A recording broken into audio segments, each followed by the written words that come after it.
हम लोग खेल रहे थे CS रैंक और पता नहीं क्या हुआ 3 राउंड हो चुके सालों और 3 राउंड में से धोया है उन्होंने हमें, हमने उनको नहीं। अब हमारी बारी है, हम करेंगे कमबैक, वो भी खतरनाक वाला। देखते रहो क्या होता है। ऐसे ही हमारा मैच शुरू होने में यार ये इतना टाइम क्यों लगता है, मुझे ये समझ नहीं आता। ऐसे शुरू होने के बाद हम चले मैच में और यहाँ पे हो चुका है मैच शुरू। और कहाँ पे है बंदा? आ बेटे आजा।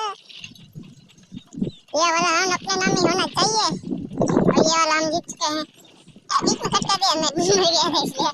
तो गाइस ये वाला तो अपना नाम, इसी के साथ दूसरा भी हमने कर लिया है। तीसरे वाले में देखो क्या मजा आता है। तीसरे वाले में पकड़ पकड़ के मारा है साले को। कहाँ एक बंदा ये सोनिया को बंद कराओ यार कोई। सोनिया बहुत लड़की थी ये, पता ही नहीं चलता कब डाउन हो गई। ऐसे का साथ अब चौथे राउंड में चलते हैं, चौथे राउंड और क्या हो रहा है,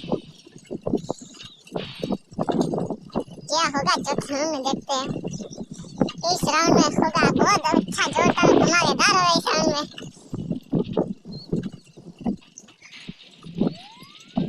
इस राउंड में क्या ही मारा है उन्होंने, हमने नहीं, उन्होंने हमको।